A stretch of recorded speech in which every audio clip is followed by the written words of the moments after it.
నమస్తే, నేను సతీష్. సాక్షి straight talk స్వాగతం. ఈరోజు స్ట్రైట్ టాక్లో మనతో పాటు మాట్లాడడానికి ఇటీవల రాష్ట్ర వ్యాప్తంగా సంచలనం సృష్టించినటువంటి సంఘటన మాజీ మంత్రి అంబటి రాంబాబు నివాసం పైన జరిగిన దాడి తర్వాత అంబటి రాంబాబు గారిని అరెస్ట్ చేసినటువంటి సంఘటన తెలిసిందే. ఈరోజు మనతో పాటు అంబటి రాంబాబు కుమార్తె అంబటి మౌనిక ఉన్నారు. ఆమెతో మాట్లాడే ప్రయత్నం చేద్దాం. నమస్తే మేడం. నమస్తే. అంబటి రాంబాబు గారి మీద ఒక కేసు పెట్టి జైల్లో పెట్టిన తర్వాత ఇంకా వరుసగా కేసులు పెడతా ఉన్నారు. 36 కేసులు ఒకే దాంట్లో పెట్టారు. బెయిల్ వచ్చిన తర్వాత కూడా మళ్ళీ బయటికి రాకుండా ప్రయత్నిస్తూ ఉన్నారు. ఏం జరుగుతుంది అనుకుంటున్నారు? ఎందుకు ఇంత టార్గెట్ చేసింది? అంటే ఒక కక్ష సాధింపుగా అనిపిస్తుందండి. అంటే ఇది ఎలా ఉందంటే మొత్తం వెంకటేశ్వర స్వామి వారి విషయం దగ్గర మొదలైంది, లడ్డు విషయం దగ్గర మొదలయ్యి వాళ్ళు ఒక డిఫెన్స్లోకి వెళ్ళిపోయి దాన్ని రాజకీయంగా వెంకటేశ్వర స్వామి వారిని వాడుకోవాలన్న ఉద్దేశంతో పోస్టర్లు వేసి దాని మీద జగన్ గారి బొమ్మలు వేసి ఇప్పుడు సిట్ రిపోర్ట్ ఇచ్చారు. పంది కొవ్వు కానీ, ఆవు కొవ్వు కానీ, జంతు కొవ్వు కానీ లేదని అందులో చెప్పున్నారు. మరి వైసీపీ వాళ్ళు కూడా పోస్టర్లు వేసుకోవచ్చు కదా. కానీ రాజకీయంగా స్వామివారిని వాడుకోవడం ఎంతవరకు కరెక్ట్ ఇంకా విచారణలో ఉంది.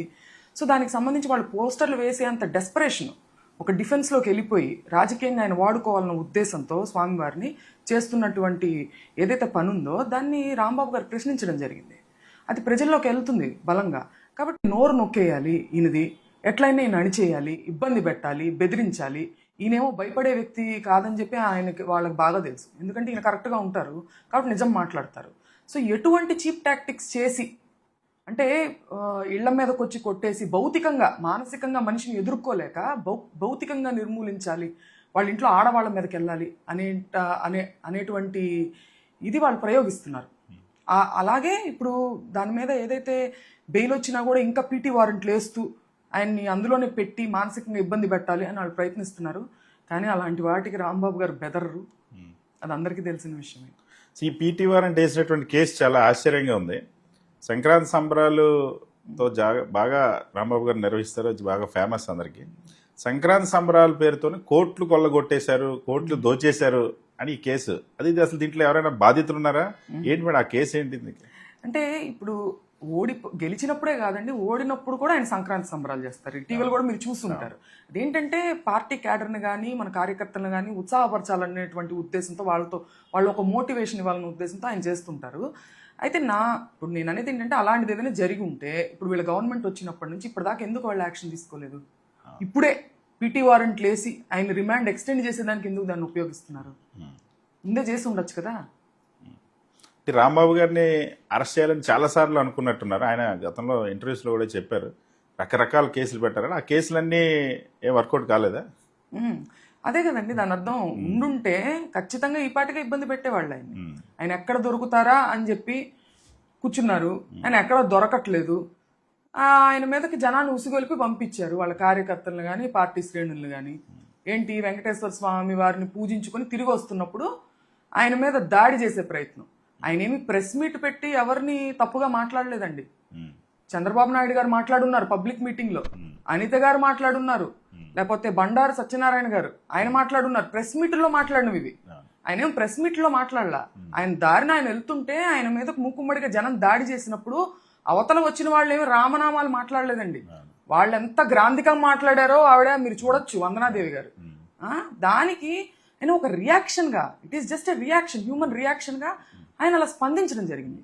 కానీ వెంటనే వచ్చి కూడా క్షమాపణ చెప్పుకోవడం జరిగింది, నేను అలా అనుండాల్సింది కాదు అని. అంటే రాజకీయాల్లో ఇప్పుడు మీరు అన్నారని వీళ్ళు అంటారు ఈ పార్టీ వాళ్ళు, అదిగో మీరు అన్నారని వీళ్ళు అంటారు. ప్రశ్నకు ప్రశ్న వేస్తారు కానీ బదులు ఉండదు ఎక్కడ. విమర్శలు ప్రతి విమర్శలు చాలా ఘోరంగా మాట్లాడుకుంటూ ఉంటారు. కానీ ఎప్పుడైనా ప్రెస్ మీట్ పెట్టి ఒక మినిస్టర్ స్థాయి వ్యక్తి క్షమాపణ చెప్పడం మీరు ఎప్పుడైనా చూసారా? వాళ్ళ పార్టీలో కూడా మాట్లాడున్నారు, వాళ్ళు ఎప్పుడైనా చెప్పారా? కానీ అంబటి రాంబాబు గారు చెప్పారు. చెప్పినా కూడా లీగల్ కాన్సిక్వెన్సెస్ కూడా నేను ఫేస్ చేస్తానన్నారు. కానీ వాళ్ళు ఏం చేశారు?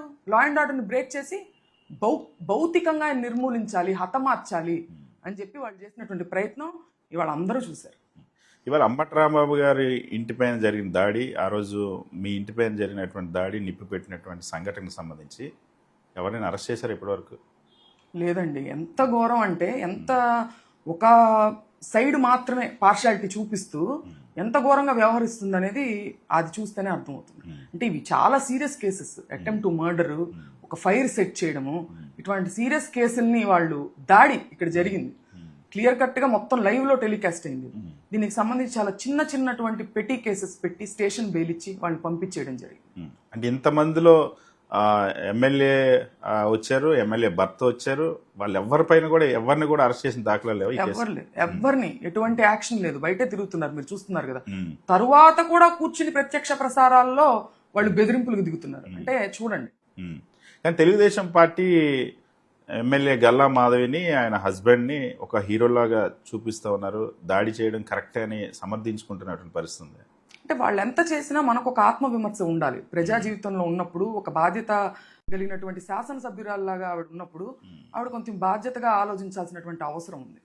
ఆవిడ మాట్లాడుతూ ఆవిడ ఒక ఇంటర్వ్యూలో నాకు ఎవరో క్లిప్పింగ్ పంపించారు, నేను చూస్తున్నాను. అంబటి రాంబాబు గారు ఏమన్నా ఫ్రీడమ్ ఫైటరా అని చెప్పి ఆవిడ క్వశ్చన్ చేస్తున్నారు. ఫ్రీడమ్ ఫైటర్ కాదమ్మా, ఫ్రీడమ్ ఫైటర్తో పోల్చుకునే అంత గొప్పవారు అంబటి రాంబాబు గారు కాదు. నేను ఆవిడని అడుగుతున్నా, మీరేమన్నా ఝాన్సీ లక్ష్మి గారా? మీరు అంతమందిని వేసుకుని వచ్చి దాడి చేయించారే, మరి ఇలాగే ఆడవాళ్ళని విమర్శిస్తూ తప్పు అర్థాలు పలికేటట్టుగా చంద్రబాబు నాయుడు గారు కూడా మాట్లాడున్నారు, ఆయన మీద కూడా వెళ్తారా? మీరు ఇదే పోరాట స్ఫూర్తిని అటువైపు కూడా చూపిస్తే, అందరి పట్ల సమానంగా చూపిస్తే ఈ పోరాట స్ఫూర్తిని అభినందనీయంగా ఉంటుంది. మీరు అటువైపు జరిగినప్పుడు మటుకు మీరు కామ్గా ఉంటారు, ఇటువైపు ఏమో దాడులకు దిగుతారా, ఇంటి మీదకి వస్తారా, కత్తులు కర్రలు పట్టుకొని సారీ అడగడానికి వచ్చాను ఒక అందమైన పేరు పెడతారా దానికి, దాడికి? అసలు నేను కేవలం క్షమాపణ చెప్పించడానికి మాత్రమే వచ్చాము, మేము అసలు దాడి చేయించలేదు, నేను ఆ రోజు దాడి జరిగినప్పుడు అక్కడ లేనని అంటున్నారు గల్లా మాధవి. క్లియర్గా వీడియో క్లిప్పింగ్స్ అన్నీ కూడా ఉన్నాయండి మన దగ్గర, అవి అంతా కూడా సర్క్యులేట్ అవుతున్నాయి, మీరు చూడొచ్చు. ఒకవేళ ఆవిడ దాడి చేయించడానికి రాలేదని అనుకుంటే వాళ్ళు చేసినటువంటి దాడిని ఖండించాలి, యాక్షన్ తీసుకోవాలి, చేయమనండి, అప్పుడు నమ్ముతాం ఆవిడ దాడి చేయించడానికి రాలేదని.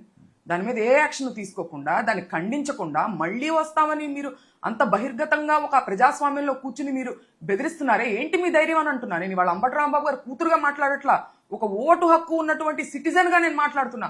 డెమోక్రసీలో మీరు కూర్చుని మీరు బెదిరిస్తారా? ఏమనుకుంటున్నారు మీరు? వ్యవస్థలు మీరు మీకు తగినట్టుగా మ్యానిపులేట్ చేసేసుకోవచ్చు, మనం ఎట్లా పడితే అట్లా చేసుకోవచ్చు, పోలీసు మా తొత్తులు అని చెప్పి మీరు అనుకుంటున్నారా? ఒక టైం వస్తుంది, వ్యవస్థలు బలోపేతమయ్యే టైం వస్తుంది జగనన్న గారి గవర్నమెంట్ వచ్చిన తర్వాత, అప్పుడు చట్టం మిమ్మల్ని గుర్తు పెట్టుకుంటుందని నేను హెచ్చరిస్తున్నాను. సేవా ఆ రోజు కర్రలు రాడ్లు పట్టుకొని వచ్చిన వాళ్ళంతా కూడా టీడీపీ నాయకులేనా? వాళ్ళు అసలు ఏం చేశారు ఆ రోజు జరిగినప్పుడు? ఆ దాదాపు ఒక 9 గంటలు అది ఆల్మోస్ట్ చాలా ఘోరం అండి. ఏం జరుగుతుందంటే, యాక్చువల్గా అంబటి రాంబాబు గారు ప్రెస్ మీట్ పెట్టి ఆఫీస్లోకి వెళ్ళున్నారు, అందరికీ తెలుసు అక్కడ ఆయన ఆఫీస్లో ఉన్నారన్న విషయం అందరికీ తెలుసు. సో మేము కూడా, మాకు చాలా గ్యాప్ ఉంది ఇంట్లో, నేను మా మదరు ఉన్నాం ఆ టైంలో, చాలా గ్యాప్ ఉంది. నేను మా మదర్ని తీసుకుని వెళ్ళిపోవచ్చు, పార్కింగ్లో ఉన్నటువంటి కారును కూడా నేను తీసుకుని వెళ్ళిపోయే సమయం ఉంది. కానీ మాకు ఎక్కడో నమ్మకం ఉంది, ఒక డెమోక్రసీ, ఒక లా అండ్ ఆర్డర్ మీద ఒక నమ్మకం ఉంది. నమ్మకం ఉండబట్టే మేము ఇంట్లో ఉన్నాం. ఆ రోజు ఉన్నా కూడా వాళ్ళు ఇంటి మీదకి వస్తారని మేము ఎక్స్పెక్ట్ చేయలేదండి.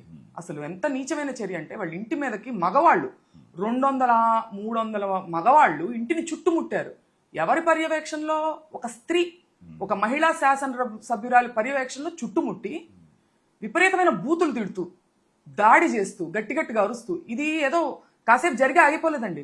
9 గంటల పాటు నిర్విరామంగా జరుగుతానే ఉంది.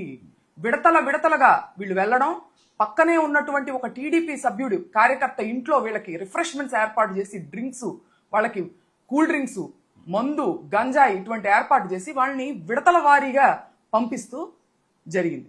పోలీసు ప్రేక్షక పాత్ర వహించడం అనేది మనం చూసాం. ఇప్పుడు నేను అనేది అంటే, ఎస్పీ గారు ఆ రోజు సాయంత్రం 5:30 నుంచి ఫోన్ చేసి ట్రై చేస్తుంటే అందరూ అందుబాటులోకి రాలేదు. అంటే ఎలా పనిచేస్తుందన్న పోలీస్ బెటాలియన్ ఏమైపోయింది? పోలీసులు ఏం చేస్తున్నారు? ఇదంతా మరి హోమ్ మినిస్టర్గా ఆవిడ నైతిక బాధ్యత వహించి వాళ్ళు రాజీనామా చేయాల్సినటువంటి పరిస్థితి. ఆవిడ ఇంకా సమర్థించుకునే ప్రయత్నం చేస్తున్నారు. పోలీసులు ఇప్పటి వరకు కూడా ఈ సంఘటనకు సంబంధించి ఏం జరిగింది, ఎవరిని అరెస్ట్ చేశాము, లా ఎలా మేము అమలు చేసామని ఎక్కడైనా ప్రకటించారు ఇప్పటి వరకు? లేదండి. ఏం ప్రకటిస్తారు? ఏముంది? కనిపిస్తుంది కదా అందరికీ వాళ్ళు ఎలా చేస్తున్నారు, ఏం చేస్తున్నారు. పోలీసులే ఆపలేక ఇంట్లో ఆడవాళ్ళ మీదకి వస్తుంటే కూడా వాళ్ళు ఆపలేకపోయారంటే, ఇట్లాంటి నీచమైనటువంటి పని నేను ఎప్పుడు చూడలేదండి. ఇన్నేళ్లుగా అంటే ప్రతిపక్షంలో చాలాసార్లు ఉన్నారు రాంబాబు గారు, ఎప్పుడు కూడా చూడలేదు. ఈవెన్ గతంలో చంద్రబాబు నాయుడు గారు గవర్నమెంట్లో కూడా చూడలేదు ఇది.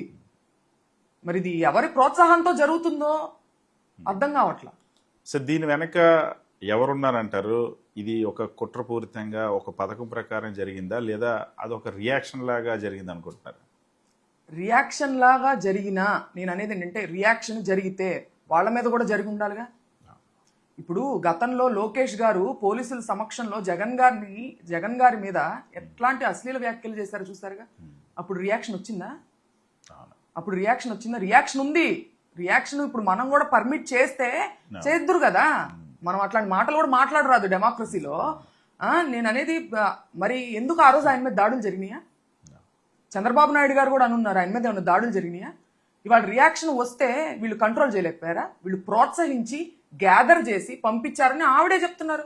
దాడికి దిగబడ్డాము, నేను 2 గంటలు టైం తీసుకుని వీళ్ళందరినీ నేను తీసుకొచ్చానని చెప్పి ఆవిడే చెప్తున్నారు. సో పెమ్మసాని చంద్రశేఖర్ ఇచ్చిన స్టేట్మెంట్ ఇచ్చినటువంటి కొద్ది గంటల్లోనే ఇది జరిగింది. నేను సినిమా చూపిస్తాను అంబటి రాంబాబుగానే ఆయన పాత్ర కూడా ఉందంటారా? ఈ సంఘటన జరిగిన తర్వాత మాత్రం ఎక్కడ ఆయన మాట్లాడట్లేదు. కారణం ఏంటంటే ఇప్పుడు సినిమా చూపిస్తాను అనే మాట ఆయన మాట్లాడడం మనందరం చూసాము. సినిమా చూపిస్తానన్న మాటకే మీరు అంత చెలించిపోయారా అని ఈవిడ అడుగుతున్నారు గల్లా మాధవ్ గారు. మాటకి చెలించలేదండి. మాట మాట్లాడుకోవడం అనేది సాధారణం అయిపోయింది దురదృష్టవశాత్తు రాజకీయాల్లో. మాట కార్యరూపం దాల్చి నిజంగా సినిమా చూపించారు కాబట్టి ఇవాళ దాని గురించి మాట్లాడాల్సిన పరిస్థితి. ఆయన ఎంపీ అనేది ఆయనకు ఓట్లు వేసిన వాళ్ళకు మట్టుకే ఎంపీ కాదండి, మొత్తం స్టేట్కి ఎంపీ. మా వాళ్ళు ఇక దీన్ని చూస్తా ఊరుకోరని ఆయన వ్యాఖ్యలు చేస్తున్నారు. మీ వాళ్ళు ఏంటి? ప్రజలందరూ మీ వాళ్ళు కాదా? అంటే మీరు ఒక పార్టీకి సంబంధించినటువంటి కార్యకర్త మాత్రమేనా? స్టేట్కి లేకపోతే ఎంపీ కాదా మీరు? టీడీపీ తరపున అందరి పట్ల సమానంగా ఉండాల్సిన అవసరం లేదా? సినిమా చూపిస్తానని మీరు ప్రకటించి దాన్ని కార్యరూపంలో పెట్టి ఆడవాళ్ళ మీదకి వస్తారా? ఖచ్చితంగా ఆయనే ఉండి నడిపించినట్టు కనిపిస్తుంది కదండి. ఈ మొత్తం కేసులో స్వయంగా ఎమ్మెల్యే భర్త వచ్చి దాడిలో పాల్గొన్నారు, ఎమ్మెల్యే వచ్చి దాడి దిగామన్నారు. వాళ్ళిద్దరిని కనీసం పోలీసులు విచారించడం కానీ నోటీస్ ఇవ్వడం ఏమీ లేదు. మీరు చూడొచ్చు కదా, ఆవిడ లైవ్ లో కూర్చుని మాట్లాడుతున్నారంటే ఆవిడకి ఎంత ఇంకా ఎంకరేజ్మెంట్ ఉందో చెడు పనులు చేసేదానికి. మీరు అక్కడే అర్థమవుతుంది కదా. ఇప్పుడు నేను అనేది ఏంటంటే మనకి నచ్చచ్చు, అవతల వాళ్ళు నచ్చకపోవచ్చండి. ఒక లా అండ్ ఆర్డర్ ఉంటుంది, దాని ప్రకారం వెళ్ళాలి. ఇప్పుడు మీకు నచ్చకపోతే, ఇప్పుడు పెమ్మసాని గారు ఒక డాక్టరు, ఆయనకి నచ్చని వ్యక్తో ఆయనకి నచ్చని మాటలు మాట్లాడిన వ్యక్తో వస్తారు ట్రీట్మెంట్కి. తప్పు ట్రీట్మెంట్ చేసి చంపేస్తారా? మీ డ్యూటీ మీరు చేయరా? మీకు నచ్చినా నచ్చకపోయినా మీరు ప్రజా జీవితంలో బాధ్యత కలిగినటువంటి స్థానాల్లో ఉన్నప్పుడు you have to do your duty irrespective of any emotions or feelings. Madhavi గారు, ఇప్పుడు కేవలం గుంటూరు మహిళ మాత్రం వచ్చింది, తర్వాత ఆంధ్ర మహిళ రాబోతుంది, ఇలాగే రిపీట్ అయితే అని చెప్తున్నారు మేడం. చేయమనండి, తప్పుల మీద తప్పులు చేయమని అంటున్నాము. ఇప్పుడు రాంబాబు గారు ఏదో తప్పుకు దొరికారు, ఆయన మీద ఉసిగొల్పి పంపించి ఆయన ఏదో ఒక చిన్న తప్పు మాట దొరికినందుకు ఈయన ఏదో దొరికారు అనుకుంటున్నారు. వీళ్ళు అంతకన్నా పెద్ద తప్పులు చేసి దొరికారు. ఇప్పుడు చట్టం గుర్తు పెట్టుకుంటుంది, ప్రజలు మర్చిపోరు. ఇది గుర్తు పెట్టుకోవాలి. మళ్ళీ వస్తారా ఏంటి? మీ ధైర్యం ఏంటన్నా? రమ్మనండి, రమ్మంటే ఎదుర్కొంటాం. ప్రజాస్వామ్యంలో లా అండ్ ఆర్డర్ ఉంది కదా. ఇవాళ వీక్గా ఉండుండొచ్చు, రేపు బలోపేతం అవుతాయి కదా. శివాల ఈ దాడికి కారణం అంబటి రాంబాబు గారి నోటు దిరిసి మాత్రమే, ఆయన వ్యాఖ్యలు చేయడం వల్ల మాత్రమే జరిగింది. ఆయన వ్యాఖ్యలు చేయకపోతే ఆయన మీద అటాక్ జరిగేది కాదు, ఇంటి మీద అటాక్ జరిగేది కాదని తెలుగుదేశం పార్టీ చాలా స్ట్రాంగ్గా చెప్తుంది. ఆయన వ్యాఖ్యలు ఇప్పుడు ఎన్ని ప్రెస్ మీట్లు పెట్టుంటారో మీరు చూడొచ్చు. గతంలో ఎప్పుడైనా ఒక మాట దొర్లి మాట్లాడడం జరిగిందా ప్రెస్ మీట్ పెట్టి? ఎప్పుడు ఉండదు, మీరు వెతికినా దొరకదు. మీరు మూకుమ్మడిగా దాడి చేసి ఆయన మీద ఒక లైఫ్ ఆర్ డెత్ సిచ్యువేషన్ తీసుకొచ్చినప్పుడు మనిషి ఎట్లా ప్రవర్తిస్తారండి? అయినా కూడా అది ఆయన సమర్థించుకోలే, మళ్ళీ వచ్చి సారీ చెప్పడం జరిగింది. వ్యాఖ్యలు అంటే నేను అనేది ఏంటంటే, మీరేమన్నా దైవాన్ సంపూతులు లేక మానవాతీతులు మచ్చలేని మాణిక్యాల? మీ వైపు తప్పులు లేవా? తప్పులు చేసిన వాళ్ళని హతమారుస్తారా? చేసే తప్పు దొరికినందుకే మాట్లాడినందుకే హతమార్చే పద్ధతి అయితే ఎంతమంది రాజకీయ నాయకుల్ని చంపాలంటున్నా నేను. అదే అప్లై చేయండి ఈక్వల్గా అందరికీ. ఇవాళ సాక్షాత్తు శాసన మండలిలో హోంమంత్రి గారు అంటారు, అంబటి రాంబాబు ఒక మాజీ మంత్రి అయ్యి ఉండి ఇలా అంటూ రెచ్చగొట్టడం ఏంటి, ఆయన అలా ప్రవర్తించవచ్చా, పోలీసులకి మా కుక్క కూడా భయపడదన్నారు, ఇదన్నీ రెచ్చగొట్టడం కాదా, ఆయన అలా ప్రవర్తించవచ్చా అని హోంమంత్రి అనిత అంటున్నారు. ఆవిడ చాలా ఒక ఉపాధ్యాయురాలని నేను విన్నానండి. ఆవిడ ఒక అమ్మ అనే పదంలో నుంచి కూడా ఎంత బూతు అర్థం తీసి మాట్లాడారో అందరూ చూస్తుంటారు.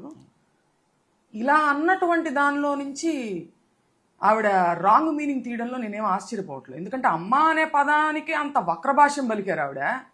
ఇందులో నుంచి రాంగ్ మీనింగే తీయడానికి ఆవిడ ట్రై చేస్తున్నారు. మరి గ్రంథాలయం చైర్మన్ గారు చేసినటువంటి వ్యాఖ్యలు ఆవిడ చూడలేదా? ఆవిడ తోటి మహిళా ఎమ్మెల్యే గల్లా మాధవి గారు కూర్చుని మాట్లాడి హెచ్చరిస్తూ రెచ్చగొట్టే వ్యాఖ్యలు ఏవైతే చేశారో అది ఆవిడ చూడలేదా? అంటే ఆవిడ కళ్ళు మూసుకోదలుచుకున్నారా, లేక చూసినా కూడా వాటిని ప్రస్తావించి ఖండించాల్సినటువంటి బాధ్యత లేదనుకుంటున్నారా? ఒక టీడీపీ కార్యకర్తగానే మీరు వ్యవహరించేటట్టయితే అలాగే ఉండండి. బాధ్యత కలిగినటువంటి పదవులు తీసుకోవడం ఎందుకు? సో హోంమంత్రి అనిత చాలా స్పష్టంగా ఒక క్లారిటీ అడుగుతూ ఉన్నారు. ఎవరైనా సరే అంబటి రాంబాబు తల్లిని దూషించినట్టు చూపిస్తే మేము వెంటనే యాక్షన్ తీసుకుంటాం అంటున్నారు. అసలు ఎవరు దూషించలేదా? అంటే పత్రికా స్టేట్మెంట్లు ఇవ్వడం కాకుండా కార్యరూపంలో ఆవిడ డ్యూటీని అమలు చేస్తే బాగుంటుంది.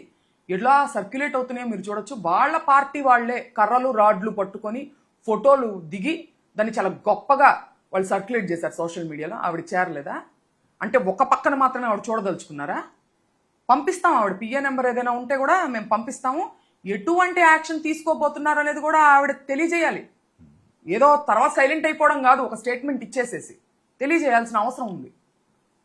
ఇవాళ నారా లోకేష్ ఒక కామెంట్ చేశారు. ముఖ్యమంత్రి తల్లిని తిడితే ఊరుకోవాలా, ముఖ్యమంత్రి తల్లిని తిడితే మేము వదిలేయాలా, నేను ఎవరిని వదిలిపెట్టేది లేదు, ఏ తల్లిని తిట్టినా నేను వదలను అని చెప్పి లోకేష్ అంటారు. తల్లి ఎవరికైనా తల్లినండి. మొదట అంటే చంద్రబాబు నాయుడు గారి తల్లి ఒకటి, అంబటి రాంబాబు గారి తల్లి ఒకటి కాదు. అంబటి రాంబాబు గారి తల్లిని కూడా తిట్టారు. మీరు వదిలిపెట్టనేంటి? మీరు వదిలిపెట్టనే మాటే తప్పు. లీగల్గా మేము యాక్షన్ తీసుకుంటామనండి, అది రైటు. అంటే మీరు వదిలిపెట్టరా? ఏం చేస్తారు? పోలీసులు తొత్తులుగా మార్చి వ్యవస్థల్ని మేనేజ్ చేసి కక్షపూరితమైనటువంటి చర్యలు చేస్తా హత్యాయత్నాలు చేస్తారా? మీ వైపు ఎవరు మాట్లాడలేరా? స్వయాన మీ తండ్రి గారు అయినటువంటి ప్రస్తుత గౌరవ ముఖ్యమంత్రి చంద్రబాబు నాయుడు గారు గతంలో ఏం మాట్లాడారు ఆయన చూడలేదా? జగన్ గారిని ఉద్దేశించి ఆయన మీద కూడా యాక్షన్ తీసుకోమనండి. వాళ్ళ హోంమంత్రి, ప్రస్తుత హోంమంత్రి ఏం మాట్లాడారు? అమ్మ అనే పదాన్ని ఉపయోగించి విజయమ్మ గారిని, భారతమ్మ గారిని ఉద్దేశించి ఏం మాట్లాడారు? ఆవిడ మీద యాక్షన్ తీసుకోమనండి. అంటే ఒక సైడే మీరు యాక్షన్ తీసుకుంటారా? ఒక సైడ్ తీసుకోరా? మళ్ళీ ఏమో ఒక స్ఫూర్తిదాయకమైనటువంటి స్టేట్మెంట్లు ఇస్తారా? ఏదో ప్రెస్ కోసం, మీడియా కోసం. అమలుపరచండి. సో మీరు ఈ దాడి జరిగిన తర్వాత అంబటి రాంబాబు కుటుంబం, వైఎస్ఆర్ కాంగ్రెస్ పార్టీ కులం కార్డు వాడుతూ ఉన్నారు, కాపు కులాన్ని ఎందుకు తీసుకొస్తున్నారు, దీనికి ఏంటి సంబంధం అని చెప్పి తెలుగుదేశం పార్టీ కాపు లీడర్లు, మంత్రులు అందరూ మాట్లాడుతున్నారు. సో ఫస్ట్ ఇక్కడ నేను చెప్పదలుచుకుంది ఏంటంటే అండి, ఇప్పుడు కుల అభిమానం వేరు, కుల పిచ్చి వేరు.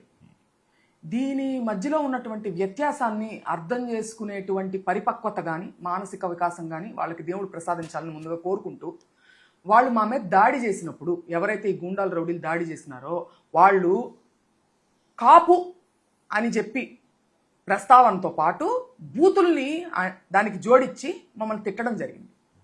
ఇప్పుడు నాకు నా కులం అంటే అభిమానం. ప్రతి కులానికి, ప్రతి కులంలో ఉన్నటువంటి వ్యక్తికి వాళ్ళ కులం అంటే అభిమానం ఉండాలి, పిచ్చి ఉండకూడదు. వాళ్ళు ఆ స్టేట్మెంట్ చేయబట్టి నేను మరుసటి రోజు నేను కాపు కులంలో పుట్టినందుకు గర్వపడుతున్నానని చెప్పాల్సినటువంటి బాధ్యత నాకుంది, నా కులాన్ని అబ్యూస్ చేసినప్పుడు. అందుకే నేను చెప్పాను, నేను ఆ కాపు అనే పదం ఉపయోగించకూడదు అని మీరు అనుకుంటే ముందుగా మీరు పంపించినటువంటి గూండాలకు కూడా మీరు చెప్పి పంపించాల్సింది. కుల ప్రస్తావన లేకుండా మీరు చేయండి అని చెప్పి. వాళ్ళు చేసినప్పుడు నేను ఎందుకు మాట్లాడకూడదు? ఖచ్చితంగా నేనేం తప్పు మాట్లాడలేదే, నేను గర్వపడుతున్నానని నేను మాట్లాడాను. ఇందులో కులం కార్డు ఎక్కడుంది? ఇప్పుడు నా ప్రశ్న, ఇప్పుడు పవన్ కళ్యాణ్ గారితో చంద్రబాబు నాయుడు గారికి పొత్తు ఎందుకు కావాలి? దీనికి సమాధానం చెప్పే ప్రయత్నంలో కాపు అనే పదాన్ని ఉచ్చరించకుండా సమాధానం చెప్పగలరా? పార్టీ సిద్ధాంతాలు కలవడం వల్ల మీరు పొత్తు పెట్టుకున్నారా? మీకు ఒక కులం కావాలి, ఒక మనిషి కాదు, పార్టీకి సంబంధించినటువంటి సిద్ధాంతాలు కాదు, మీకు కావాల్సింది కులం. The very foundation of your government is caste based. ఒక క్యాస్ట్ బేస్డ్ ఈక్వేషన్ మీద వాళ్ళు మీరు గవర్నమెంట్ ఫామ్ చేసి మీరు మటుకు క్యాస్ట్ని ఉపయోగించుకుంటా మమ్మల్ని దూషించినప్పుడు మేము మా కాస్ట్ పట్ల అభిమానం చూపించకూడదనడం ఎంతవరకు న్యాయము? మీరు క్యాస్ట్ బేస్ పాలిటిక్స్ చేయమాకండి, మేము కూడా క్యాస్ట్ గురించి మాట్లాడాం. మీకు ఓట్లకు వచ్చేసరికి మీకు కాపు కులం కావాలా?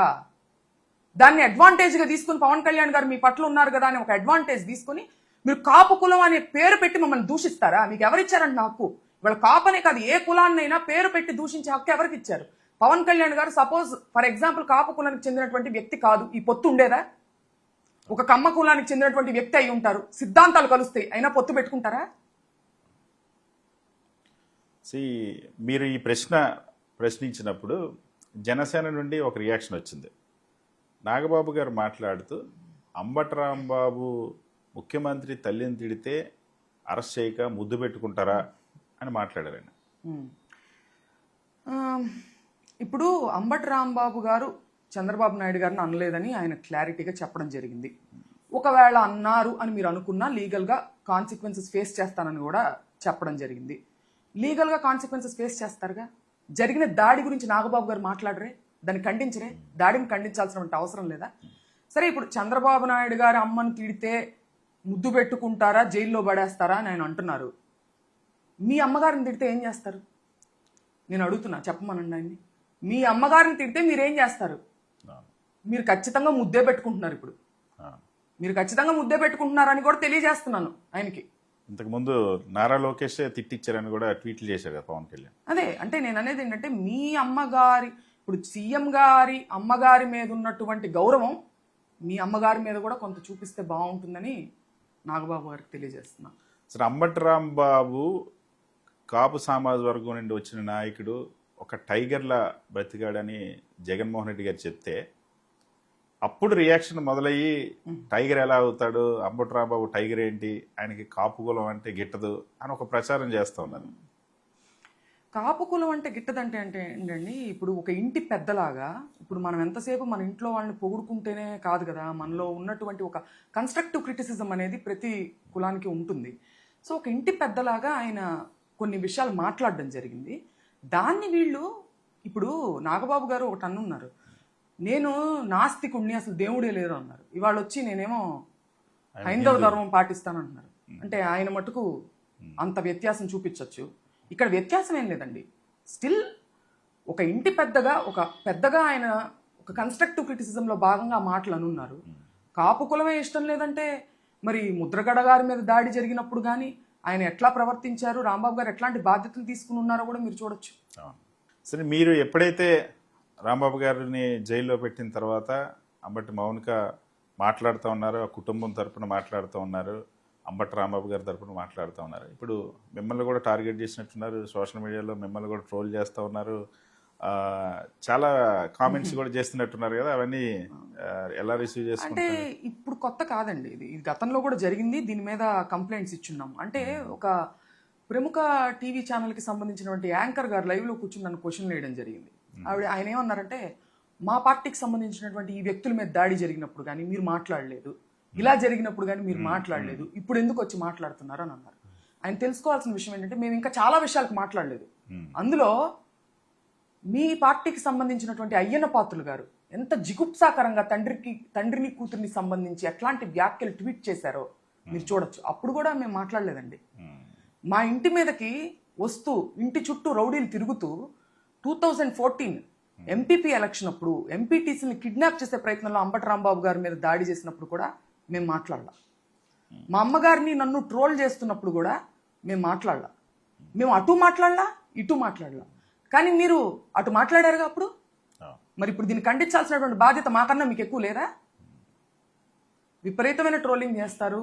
అది మాకు we are resistant to it. Already మాకేంటంటే ఇది అలవాటు అయిపోయినటువంటి విషయం, ఇప్పుడు కొత్త ఏం కాదు అది. ఇవాళ ఏంటంటే అది పరాకాష్ఠకు చేరి ప్రజాప్రతినిధులే రంగంలోకి దూకి దగ్గరుండి దాడి చేయించడం అనేది ఒక పరాకాష్ఠ. ఆడవాళ్ళు ఇంట్లో ఉన్నారని తెలిసి కూడా. కాబట్టి మేము వాళ్ళు బయటికి వచ్చి దాన్ని ఖండించాల్సినటువంటి అవసరం ఉంది కాబట్టి ఇవాళ మాట్లాడుతున్నాం.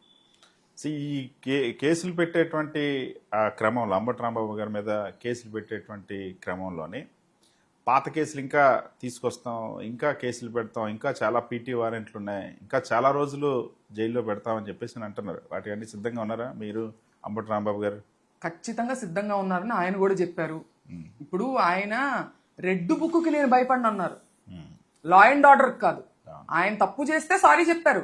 లా అండ్ ఆర్డర్ అంటే ఒక గౌరవంతో కూడినటువంటి భయం ఆయనకు ఉందని అక్కడే తెలుస్తుంది. రెడ్ బుక్కి నేను భయపడినన్నారు, ఎందుకంటే కక్షపూరితమైనటువంటి చర్య, రాజ్యాంగం ప్రకారం అమలు చేయాల్సినటువంటిది కాదు కాబట్టి దాన్ని ఎదిరించారు. అందులో భాగంగానే రండి చూసుకుందామని అన్నారు. ఎందుకు? అది ప్రజాస్వామ్యబద్ధమైనది కాదు కాబట్టి. లా అండ్ ఆర్డర్ పట్ల వచ్చేసరికి మీరు చూడండి ఆయన ప్రవర్తన, వెంటనే సారీ చెప్పడం జరిగింది. Is responsible. అంబటి రాంబాబు గారిని బయట ఉండేటప్పుడు చాలా స్ట్రాంగ్గా మాట్లాడతారు, చాలా గట్టిగా మాట్లాడతారు, బలంగా నిలదీస్తారు. సో జైలుకి వెళ్ళిన తర్వాత మానసికంగా ఏమైనా కుంగిపోయారా మీరు కానీ కుటుంబ సభ్యులు కానీ మాట్లాడినప్పుడు ఆయన ఏమంటున్నారు? మానసికంగా ఆయన కుంగిపోరు, చాలా బలంగా ఉంటారు కాబట్టే భౌతికంగా మీదకొచ్చారు. మానసికంగా కుంగజేయాలి అని అనుకుంటే మాటకు మాట సమాధానం చెప్పొచ్చు, వాళ్ళ దగ్గర నిజం ఉంటే నిజంతో ఎదుర్కోవచ్చు, అంతకన్నా బలమైనది ఏది ఉండదు కదా. ఇవాళ ఇంత దిగజారిపోయి స్త్రీల మీదకి వచ్చి భౌతికంగా వచ్చారంటే వాళ్ళు చాలా వీక్ అని అర్థమవుతుంది మెంటల్గా. ఈయన మెంటల్గా స్ట్రాంగ్ కాబట్టి ఫిజికల్గా అటాక్ చేయాలనేటువంటి దానిలోకి వాళ్ళు వచ్చారు. అంటే ఇప్పుడు జైలుకి వెళ్ళిన తర్వాత ఈ మధ్య కోర్టుకు వచ్చినప్పుడు కలిసినట్టున్నారు కదా, ఏం మాట్లాడారు, ఏం చెప్పారు ఫ్యామిలీకి కానీ క్యాడర్ కానీ? అంటే మేము ఎక్కువగా ఆయనతో మాట్లాడాలని మేము అనుకోవట్లేదండి. ఎందుకంటే మేము ఒక వీక్ పాయింట్గా ఆయనకి ఈ టైంలో ఉండకూడదు, ఆయన ఎమోషనల్ చేయకూడదు. ఆయన ఒక స్ట్రాంగ్ మనిషి, ఒక ఆత్మ విమర్శ చేసుకుంటూ ఒక మోరల్ వాల్యూస్ ఉన్నటువంటి ఒక స్ట్రాంగ్ లీడరు. ఆయన ఒక ఛాలెంజింగ్ సిచ్యువేషన్స్ని ఫేస్ చేస్తున్నారు ఇప్పుడు. కాబట్టి ఈ టైంలో మనం వెళ్ళి ఆయన్ని ఎమోషనల్గా డిస్టర్బ్ చేసి ఆయనకు ఒక వీక్ పాయింట్ అవ్వకూడదన్న ఉద్దేశంతో మేము ఆయన ఎక్కువగా కదిలించట్లేదు. సో అంబటి రాంబాబు గారు ఏజ్ దృష్ట్యా కానీ లేదా ఇతర కారణాలతో బెయిల్ పెట్టుకోవచ్చు కదా, అటువంటి హెల్త్ రీజన్స్ అనో లేకపోతే, కానీ ఎందుకు ఓన్లీ డైరెక్ట్ లీగల్ ఫైటే చేస్తామని చెప్తా ఉన్నారు? అంటే ఇవాళ కొంతమంది విమర్శిస్తున్నారు, నేను ఆయన యాంటిసిపేటరీ బెయిల్కి కూడా వెళ్ళనని కూడా చెప్పున్నారు ఆ రోజు ప్రెస్ మీట్లో. ఖచ్చితంగా యాంటిసిపేటరీ బెయిల్కి నేను వెళ్ళను, లీగల్ కాన్సిక్వెన్సెస్ ఫేస్ చేస్తానంటున్నారు, క్లియర్గా చెప్తున్నారు కదా అక్కడ. సరే, అంబటి రాంబాబు గారి లైఫ్లో ఎప్పుడైనా గతంలో జైలుకి వెళ్ళినటువంటి సందర్భాలు ఉన్నాయా? ఇదే మొదటిసారా? నాకు తెలిసి అయితే ఎప్పుడు లేదండి. నేను పుట్టి నేను చూసినంతలో అయితే ఆయన జైలుకి వెళ్ళడం నేను ఎప్పుడు చూడలేదు. చాలా గొడవలు అవన్నీ ఫేస్ చేసి ఉంటారు, అవన్నీ నేను చిన్నప్పటి నుంచి కొంత విని చూసి ఉన్నాను, కానీ ఇది ఎప్పుడూ లేదు. అంబటి రాంబాబు గారి లైఫ్ పొలిటికల్ జర్నీ చూస్తే ఇద్దరు వ్యక్తులు ఉంటారు. ఒకటి రాజశేఖర రెడ్డి గారు, ఇంకొకటి జగన్మోహన్ రెడ్డి గారు. మీరు చాలా కాలం నుంచి చిన్నప్పటి నుంచి చూస్తుంటారు కదా, ఏం చెప్తారు మేడం వీళ్ళిద్దరి కోసం? ఎందుకు ఇంత అటాచ్డ్గా ఇంత స్ట్రాంగ్గా వాళ్ళకి నిలబడతారు అంబటి రాంబాబు గారు? అంటే రాజశేఖర రెడ్డి గారి మీద ఉన్నటువంటి అభిమానం అండి. ఆయనకి ఒక అటాచ్మెంట్ ఏర్పడింది, ఒక మనిషిని అభిమానించడం, ఆయన కింద ఒక ఫాలోవర్గా ఉండడం, అదంతా ఆయన ఒక విపరీతమైనటువంటి ఒక అటాచ్మెంట్లోకి వెళ్ళిపోయారు. ఆయన్నే అభిమానిస్తూ ఆయనతోనే జర్నీ కొనసాగిస్తూ చిన్నప్పటి నుంచి మేము వినేది రాజశేఖర రెడ్డి గారు ఇదే ఎక్కువ వినిపిస్తుండే. తర్వాత ఇప్పుడు జగన్ గారు. అంటే ఒక సందర్భంలో ఆయన చెప్పడం నేను విన్నాను, ఉంటే రాజశేఖర రెడ్డి గారి వెంట జగన్ గారి వెంట ఉండాలి, లేదంటే రాజకీయాలు వదిలేసి ఇంట్లో ఉండాలి. ఇదే ఆయన ఫస్ట్ నుంచి ఫాలో అయ్యేదే, అదే ఫాలో అవుతా వచ్చారు. రాజశేఖర రెడ్డి గారి ఫాలోవర్గా అంబటి రాంబాబు, అదేవిధంగా జగన్మోహన్ రెడ్డి గారి ఫాలోవర్గా అంబటి రాంబాబు ఉన్నప్పుడు చాలా సందర్భాల్లో అతన్ని టార్గెట్ అవుతా ఉన్నారు. రాజశేఖర రెడ్డి గారితోనో లేదా జగన్మోహన్ రెడ్డి గారు ఉంటున్నారు కాబట్టే ఇంతగా టార్గెట్ చేస్తున్నారని ఇప్పుడు ఫ్యామిలీ ఎప్పుడు కూడా డిస్కరేజ్ చేయలేదా? ఎందుకు మనకి ఇవన్నీ? మాకు కూడా చాలా అభిమానము. రాజశేఖర రెడ్డి గారు ఇచ్చినటువంటి ఎంబీబీఎస్ సీట్ మీదే నేను ఎంబీబీఎస్ గ్రాడ్యుయేట్ అయ్యాను. నాకు మా ఇంట్లో వాళ్ళందరికీ కూడా పర్సనల్గా చాలా అభిమానము. ఆయన గురించే వింటూ, మా చిన్నప్పటి నుంచి ఆయన గురించే వింటూ ఉన్నాం మేము. సో అలాంటి ఆలోచన ఎప్పుడు కూడా మా మైండ్లో రాలేదు. సరే, అంబటి రాంబాబు గారు జైలు నుండి వచ్చిన తర్వాత కూడా ఇలాగే ఉంటారు అనుకుంటారా? ఆయన గురించి చాలా తెలుసు కాబట్టి మీకు అడుగుతారు. ఇంతకన్నా పవర్ఫుల్గా ఉంటారు. దెబ్బ తిన్నప్పుడు, ఆయన దెబ్బ వేసినప్పుడు ఏంటి, ఎలాగా ఆయన కిందకి జార్చాలని చెప్పి ఆయన్ని నోరు నొక్కేయాలని చేసినప్పుడు అది ఇంకా డబల్ అవుతుంది. కానీ ఆయన మనస్తత్వం తెలిసిన మనిషిగా చెప్తున్నాను, ఇంకా డబల్ అవుతుంది కానీ అది తగ్గేది ఉండదు. ఎప్పుడైతే తప్పు చేస్తారో ఖచ్చితంగా తగ్గుతారు. ఇప్పుడు తప్పు దొరికినప్పుడు సారీ చెప్పినట్టుగా తప్పు చేసినప్పుడు ఖచ్చితంగా ఆయన తగ్గుతారు.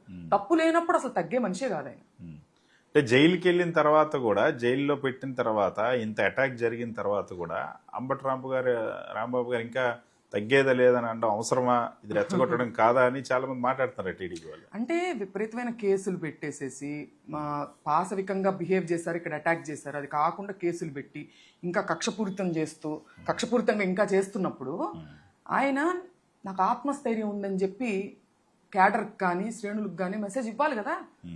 ఉన్నప్పుడు న్యాయ వ్యవస్థ మీద నాకు నమ్మకం ఉంది అని చెప్పి ఉత్సాహపరిచేటువంటి ప్రయత్నంలో భాగంగా అవి చేశారు తప్పితే గల్లా మాధవి గారు వచ్చి ఇట్లా సిగ్నల్స్ ఇస్తూ సైకిల్ చేస్తూ మా మీద అటాక్కి ఉసుగు వెళ్ళిపారే, అట్లాంటి సైకిల్ కాదండి. చంద్రబాబు నాయుడు గారు కూడా ఈ సంఘటన తర్వాత మాట్లాడుతూ, వీళ్ళు చూడండి బూతుల పార్టీ, బూతులతో రాజకీయం చేస్తూ ఉన్నారు, నన్ను అబ్యూజ్ చేస్తూ ఉన్నారు అని చెప్పి అంబటి రాంబాబు గారు పేరు ఎత్తలేదు కానీ ఆయన ఉద్దేశించి మాట్లాడారు. అదే ఆయన వాళ్ళ పార్టీలో ఉన్నటువంటి అయ్యన్ పాత్రులు గారు ఏం మాట్లాడారు, అచ్చెన్నాయుడు గారు ఏం మాట్లాడారు, బండారు సత్యనారాయణ గారు ఏం మాట్లాడారు, హోమ్ మినిస్టర్ అనిత గారు మహిళ ఆవిడేం మాట్లాడారు, ఇవి కూడా ఒకసారి చూడాల్సిన అవసరం ఉంది, ఆత్మవిమర్శ చేసుకోవాల్సిన అవసరం ఉంది. ఆయనకు అవి అందుబాటులో లేకపోతే ఎవరైనా అడిగినా కూడా ఇస్తారు, అవన్నీ సోషల్ మీడియాలో సర్క్యులేట్ అవుతున్నాయి కదా. సో ఇప్పటికీ మీరు ఇచ్చినటువంటి కంప్లైంట్ మీద మాత్రం ఎటువంటి యాక్షన్ కనపడట్లేదు. సో దాన్ని ఎలా ముందుకు తీసుకెళ్తారు, లీగల్ ఫైట్ చేయబోతా ఉన్నారా? ఈ నిందితులకి లేదా మేము ఇంటి మీద అటాక్ చేసిన వాళ్ళకి, ఈ దాడి చేసిన వాళ్ళందరికీ కూడా పనిష్ చేయడానికి మీరేం చేయబోతున్నారు? అదే ప్రైవేట్ కంప్లైంట్ ఒకటి ఇచ్చే ఆలోచనలో ఉన్నామండి. ఖచ్చితంగా కొంత డిలే అవ్వచ్చు, ఇలా వ్యవస్థలు ఇట్లా ఉన్నప్పుడు వీళ్ళు ఇలా మేనేజ్ చేస్తున్నప్పుడు కొంత డిలే అవ్వచ్చు. పేషెంట్గా ఉండి రావాల్సిన రోజున వ్యవస్థలు బలోపేతం చేసిన రోజున ఖచ్చితంగా చట్టరీత్యా వాళ్ళ మీద యాక్షన్ తీసుకోవడం జరుగుతుంది. సో సేమ్ మీ ఇంటి మీద జరిగినటువంటి దాడి ఇక్కడ ఎలా అయితే నిప్పి పెట్టారో, 24 గంటలు తిరక్కముందే జోగి రమేష్ ఇంటి పైన కూడా మాజీ మంత్రి ఆయన ఇంటి మీద కూడా జరిగింది. అక్కడ కూడా సేమ్ ఇక్కడలాగే తెలుగుదేశం పార్టీ కార్యకర్తలు, లీడర్స్ ఓపెన్గానే వెళ్ళినటువంటి పరిస్థితి. ఎందుకు చేశారంటారు? ఇదంతా కూడా ఇంత అన్రెస్ట్ క్రియేట్ అయ్యింది కదా, దేనికోసం చేశారంటారు? అదే తిరుపతి లడ్డూ విషయంలో వాళ్ళకు ఉన్నటువంటి ఫ్రస్ట్రేషన్, దాన్ని డైవర్ట్ చేసేదానికి, ఎవరైతే వాయిస్ ఉండి మాట్లాడుతున్నారో వాళ్ళ వాయిస్ని సప్రెస్ చేసేదానికి. ఏంటంటే ఆబ్వియస్గా జనరల్గా హ్యూమన్ నేచర్ ఎట్లా ఉంటుందంటే, ఇంట్లో ఆడవాళ్ళ మీదకి వెళ్ళినప్పుడు ఇట్లాంటివి జనరల్గా భయపడి తగ్గుతారు కదా. సో అట్లాంటి ఒక చీప్ ఫార్ములా వాళ్ళు ప్రయోగించారని నేను అనుకుంటున్నాను. మీరు మాట్లాడుతున్నప్పటి నుండి మిమ్మల్ని కూడా విమర్శిస్తూ ఉన్నారు, మిమ్మల్ని కూడా టార్గెట్ చేస్తూ ఉన్నారు. మీ మాట్లాడడం కొనసాగిస్తారా? యాక్చువల్గా మీరు ఏంటి ఇంతకుముందు ఎప్పుడైనా రాజకీయాలకు సంబంధించి మీ నాన్నగారి తరఫున ప్రచారం చేయడం కానీ లేదా ఇంటింటికి వెళ్ళడం జరిగిందా? మీ నాన్నగారు వారసత్వం వచ్చింది మీకు వాయిస్లు అని చెప్పి బయట అంతా మాట్లాడుకుంటున్నారు, ఎలా వచ్చింది ఇది? అంటే నేను ఎప్పుడు ప్రత్యక్ష రాజకీయాల్లో లేనండి. డాడీ ఎప్పుడైనా కంపీట్ చేస్తున్నప్పుడు ఎలక్షన్ టైంలో అందరి ఫ్యామిలీ మెంబర్స్ లాగా నేను కూడా వెళ్ళి క్యాంపెయిన్ చేయడం జరిగింది. ఇక టార్గెట్ చేయడం అంటారా, చేసుకోవచ్చు, ఏముంది. మనం మెంటల్గా స్ట్రాంగ్గా ఉన్నాము, మనం మోరల్గా కరెక్ట్గా ఉన్నాము, మనం ఏ తప్పులు చేయలేదు అనేటువంటి బలం మనకు ఉన్నప్పుడు మానసికంగా వాళ్ళు ఎన్ని చేసినా అవి పట్టించుకోవాల్సిన అవసరం లేదు. చంద్రబాబు నాయుడు స్పందించారు, లోకేష్ స్పందించారు, హోంమంత్రి స్పందించారు. ఎవరు స్పందించినా మీ ఇంటి మీద దాడి చేసిన వాళ్ళు మాత్రం పనిష్ చేస్తామని ఎవరు కూడా చెప్పట్లేదు. కారణం ఏంటంటే అదే వాళ్ళ తల్లి, వాళ్ళ పార్టీలో ఉన్న వాళ్ళే మహిళలు, ఇతర పార్టీలో ఉన్న వాళ్ళు కాదు అనేటువంటి ఒక వివక్ష చూపిస్తూ ఏంటంటే వాళ్ళ దగ్గరకు వచ్చేసరికి మటుకు వాళ్ళు సివియర్ యాక్షన్ తీసుకుంటారంటే ఏంటి, లీగల్గా కాదు, ఇట్లా ఇళ్ల మీదకి వచ్చేసి దాడులు చేస్తారంటే ఇంట్లో ఉన్న మేము ఆడవాళ్ళం కాదా, మా మీద చేయొచ్చునా? అసలు కనీసం బాధ్యత వహించి హోమ్ మినిస్టర్ గారు ఇంతవరకు ఖండించలేదు. ఆవిడొచ్చి ఇలా మాట్లాడడం తప్పు, మేము యాక్షన్ తీసుకుంటామనే చెప్పలేదు. ఇంకా ఆధారాలు పంపించండి అంటున్నారు. ఇప్పటి వరకు మీకు చేరలేదు ఆధారాలు, మొత్తం సర్క్యులేట్ అవుతున్నాయి కదా. సో పవన్ కళ్యాణ్ మీరు రిక్వెస్ట్ చేసినా సరే ఓపెన్గా ఈ సంఘటనకు సంబంధించి స్పందించలేదు. పైగా పవన్ కళ్యాణ్ కేవలం వైఎస్ఆర్సీపీ బూతులతో రెచ్చగొట్టి అల్లర్లు సృష్టించాలని చూస్తుందని చెప్పి రివర్స్లో మాట్లాడిన పరిస్థితి. అంటే ప్రశ్నించడానికే ఉద్భవించింది జనసేన పార్టీ అని ఆయన అనడం చూసాం మనందరం. కానీ ఎందుకు ఇట్లాంటి ప్రశ్నలు ఎన్నో ఉన్నాయి. నాకు తెలిసినంత వరకు వాళ్ళ పార్టీకి సంబంధించినటువంటి మనుషులు, కార్యకర్తల నుంచి కూడా కొన్ని ప్రశ్నలు ఉండుంటాయి. ఎందుకంటే వాళ్ళ మీద దాడులు చేసినప్పుడు కూడా ఆయన ప్రశ్నించకపోవడం అనేది మనందరం గమనించాం. సో ఇది ఒక పెద్ద ప్రశ్న మనందరికీ, ఆయన ఎందుకు స్పందించట్లేదు, ఎందుకు ప్రశ్నలు అడగట్లేదని.